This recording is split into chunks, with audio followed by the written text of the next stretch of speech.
Well, it's been a while since I uploaded my last video, so I thought I would bring you up to date a little bit and use this opportunity to do a little gear review for my first 530 miles of the Appalachian Trail. So for anyone that didn't see my last couple of videos, I actually had to leave the trail to take care of some business at home, some unexpected business at home that required my immediate attention. So I had to get off the trail, and I'm not really quite sure when I will be able to get back on the trail. So I'll give a little update on that at the end of this video. But I thought what might be a fun thing to do now is just go ahead and like I said, do a review of how my gear was working out, what gear I was using, and how it was working for me on my first 130 miles of the Appalachian Trail. So let's go ahead and start the review. Okay, so I suppose it makes sense to start with my backpack. My backpack that I have used on all 130 miles of the Appalachian Trail so far is the Hyperlite Junction 40. And one of the disadvantages of getting something like this is that unless you go to an outfitter that might carry them, but I had to order it online. In fact, I ordered it from when I was here in San Miguel de Allende, Mexico, and had it shipped to my sister's home in Dallas.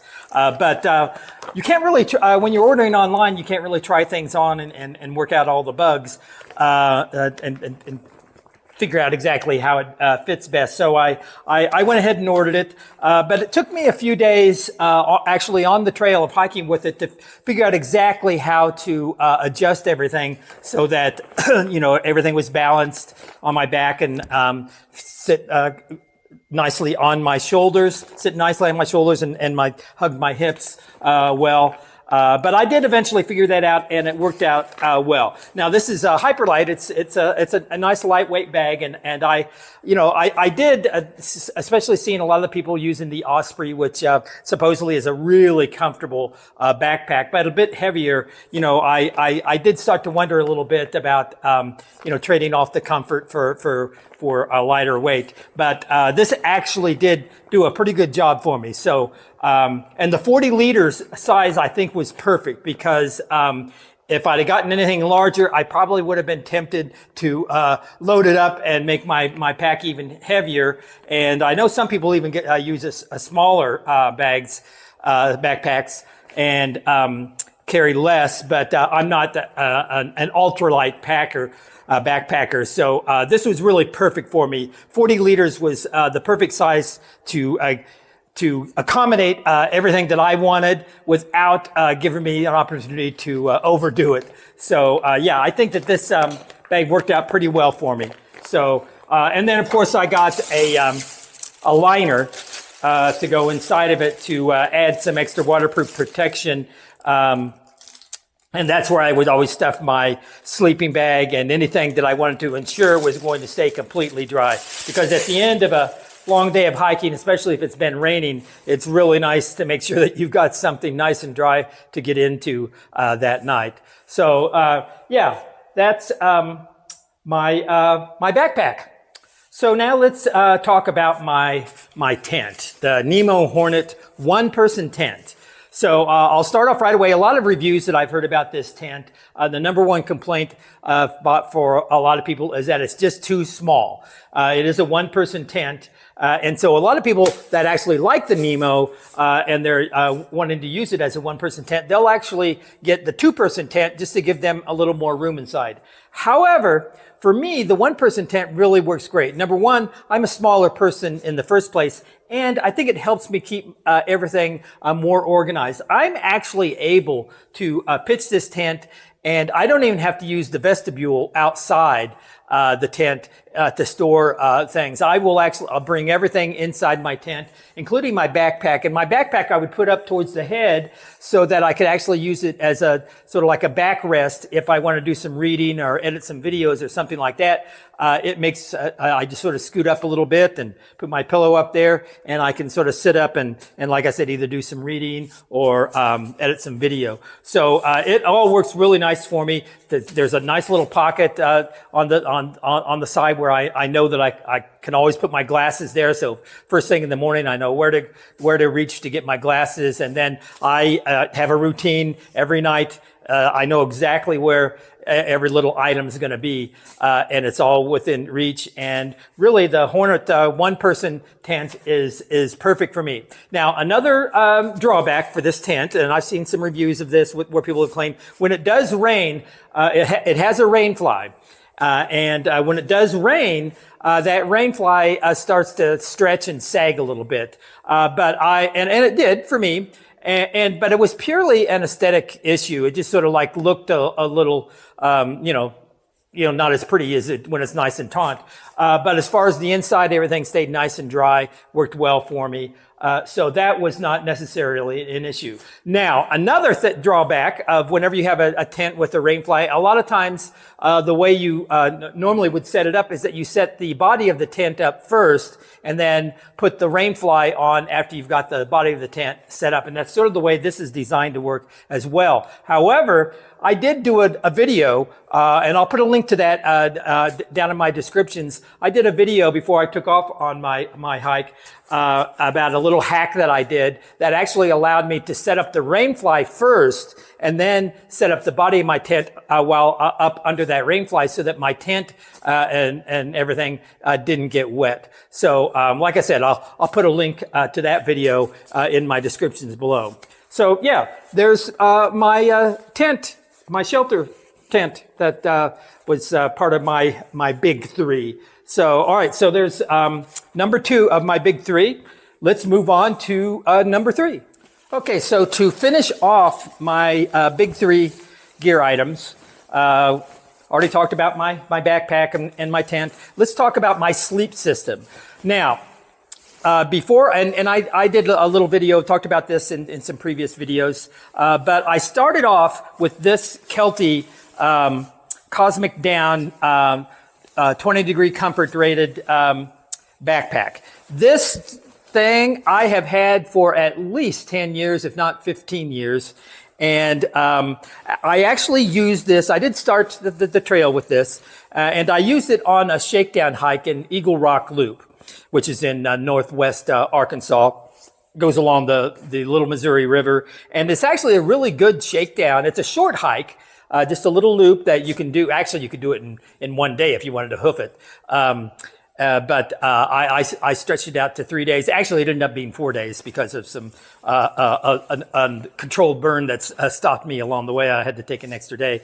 But anyway, and it did get cold. It got into the 20s, and I wasn't actually expecting it to get down into the 20s, but it got down into the 20s. But this is a 20-degree comfort rating on this sleeping bag, but I did get pretty cold while I was doing that shakedown hike, and I figured it was probably because I had always stored this thing in its compression bag, and I think the down in it had gotten compressed quite a bit, and when that happens, it doesn't insulate quite as well. Also, I have not done a great job of taking care of this thing. I've never actually had it washed, and something this old it'll pick up a lot of oil and stuff from your body, and that will also decrease the insulation properties of a sleeping bag. But I decided to go ahead and start my hike of the Appalachian Trail using this sleeping bag. And it didn't take too long before I had some pretty cold nights. It got down into the teens within my first week or two, and those were some pretty cold nights. So as I was heading towards the Smoky Mountains, I was definitely concerned about this sleeping bag. So there were a couple of other young hikers that I had met along the way, and as we approached the Fontana Dam Marina, they were wanting to go into Gatlinburg, and I was thinking, because they were forecasting some bad weather for the Smoky Mountains, and I was really concerned about this sleeping bag. So the three of us shared a shuttle into Gatlinburg, and then I actually took a little bus up to Pigeon Forge, where REI is. So my original bag, this Kelty Cosmic Down, I did actually originally purchase that from an REI. So I went up to the REI in Pigeon Forge, and explained my dilemma to them until, actually, before I even got there, I went online to find out what they actually had in stock in their store, so that I wanted to make sure that they had something that would meet my needs. And I found this, what's it called? It's a Nemo brand, the Disco 15, so I went online and saw that they carried this one, and it looked like it was definitely going to keep me warm enough. So I went in, and they were nice enough to actually ship my original Kelty bag back to my sister's home in Dallas, Texas, so I could pick it up later. And I got this the Disco 15, Nemo Disco 15 from them. Now, I actually got the women's version because they didn't have the men's version in a small, so I got a women's regular size, so it fit me pretty well. And however, the women's, it isn't exactly the same as the men's. Evidently, women tend to get colder feet at night, so it's got a little more insulation down in the foot of the bag, which I don't really need. In fact, I'll get hot a lot of times, and it's usually my feet, the first things that get hot, but I can just sort of stick them out, undo the zipper from the foot end, and stick my feet out if my feet get a little too hot. But there's a couple of other really nice features about this sleeping bag that was also nice. Number one, the pillow. Sometimes, especially if you have an inflated pillow, they tend to roam around a little bit at night, and it's hard to keep them in place. They actually have a little pocket here up at the hood that you can stuff a pillow in there so that it stays in place. Or if you don't even have a pillow and you're wanting to use some of your whatever clothing and stuff that you're not wearing, you can stuff that in there, and it creates like a pillow as well. So this is a really nice feature of this sleeping bag. And another feature that's even nicer, that allows you to control your temperature, it's got these things they call the thermo gills, where it's got a zipper here, and then on the inside, just on the inside, it's got another zipper that you unzip, and then it creates a space where there actually is no down, so it gets some ventilation in there to keep you cool. So it's got one on this side, and then it's got another one on this side. These gills that you can either, if it's cold, you can zip them up so you have down all the way around you. But if you want to have a little some breathing going on, you just open up the gills, and it will cool it down. So yeah, so that completes my my review of the my big 3 items, and I'll do another video to talk about some of my other items that I used on my first 530 miles of the Appalachian Trail. Now let's bring you up to date a little bit on my actual situation, since I'm off the trail. When will I get back on the trail? What am I dealing with here that I need to take care of before I can even think about getting back on the trail? And actually, things are going really well as far as dealing with my situation. The reason, if you didn't see from my previous videos, that I had to get off the trail is that unexpectedly, the woman who owned the house that I was leasing here in San Miguel de Allende had a family emergency. I think maybe her mother became ill or something like that, and she was going to have to take care of her mother, and so she needed a house that would accommodate both of them. And unfortunately, it was the house that I was leasing from her that was going to meet her needs. And my lease was due to expire in September, and so she informed me. She wanted to give me plenty of advance notice, so I got an email from her while I was out on the trails saying that she was not going to be able to renew my lease in September. And I wasn't even sure if I was going to be able to complete the trail by September, and let alone, take care of all the other arrangements, finding another place to live and arranging for a move and stuff like that. And plus, I had someone in my home house sitting and taking care of my dogs, and so I immediately contacted Tracy, the person house sitting and dog sitting for me, to let her know what the situation was and that I was going to be heading home a lot sooner than I had planned, and explained the situation to her. And Tracy was amazing. She immediately, I think it was less than 24 hours, she came back and she said she had, just walked really just within my own neighborhood, just a couple blocks away, and found a place that was for lease that looked pretty nice. And she even sent me some videos, and it was nice. In fact, if you, my last video, I showed a little bit of the place that I am going to be moving into. So that has worked out really well. But I'm in the process now of arranging, trying to find a mover. In fact, I just sent off a message today trying to finalize a deal to get somebody to actually do the move for me. The place I'm moving into did not have appliances like a refrigerator, washing machine and dryer, and stuff like that, a microwave. And so I've had to purchase those, and those aren't delivered yet. So those won't even be delivered until June 6th. So my lease that I signed actually begins on June 1st. So I'll be able to get the movers to move in here by then. But I'm gonna have to be here on June 6th to be here when they deliver these appliances. So I'll probably arrange for my movers to actually move maybe like June 7th or something like that, or maybe I think probably June 7th, because Tracy, my friend, is actually still staying in my home until I think the 5th. So that's what I've got planned. So things are actually working out pretty well here. I love this new place. So yeah, that's my situation. And so I don't know when I will be able to get back on the Appalachian Trail again.